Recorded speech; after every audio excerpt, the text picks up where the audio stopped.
Okay, so if you were watching today's live session and you saw that I was having a little bit of a trouble getting these glyphs to work, I told you I was going to look into the problem and figure out what was going on, and I did.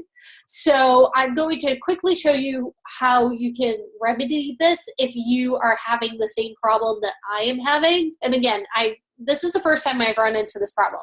So what you're going to want to do is go up into your system preferences. And if you don't already have it turned on, go to keyboard. And then right here where it says show keyboard emoji and symbol viewer in menu bar, click on that. And then you can just close out. And it's going to show that keyboard symbol right up here next to the date. And you want to go to show emoji and symbols. And you can see it's got all these different emojis, arrows, bullets, and stars, or pictographs. So if we navigate down to pictographs, I can see in the second line, there's the black star right there, and there is also the black heart. So I'm going to click on the black star, and right down here it's going to say font variations, but it doesn't really tell you the font. However, if you select them, it shows you what it looks like, and it names the font. So this one right here seems to be the most pointy of the stars, and the font is this Batang font. So I'm going to say copy character info. I'm going to go back into, I'll just close this. It kind of stays up on the, which is fine. I'm going to go over here. I'll delete these. And let's say that I've just, I have to draw a new text box. Draw my text box. I'm going to center my text. I'm going to paste, and you'll notice it puts black star, the Unicode, all that stuff, but it still puts that box that is clearly not the right symbol. So up in my character, either in my character bar or up here, I have to type in that font, that Batang font, and then the star will show up, and I can make it bigger, and then I can copy it, paste it, and it adds a lot of spacing between the stars.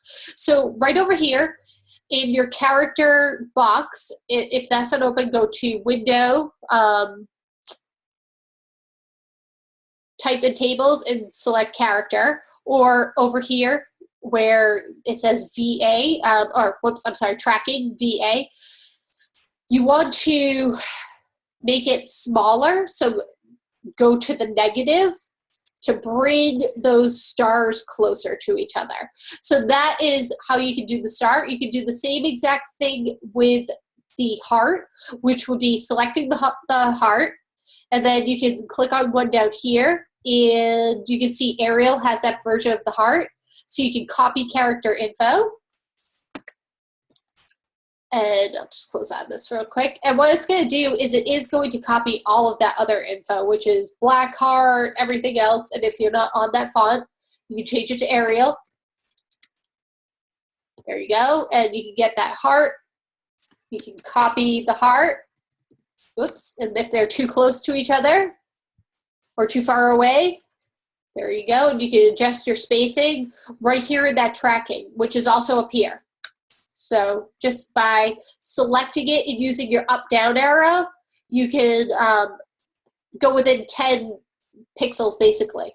All right, so that is just a quick video on getting those glyphs to work, the heart and the star glyphs. And you can do the same thing with any character, basically, by just selecting the show emoji and symbols. And when you select it, go over and see what font it is that has that symbol.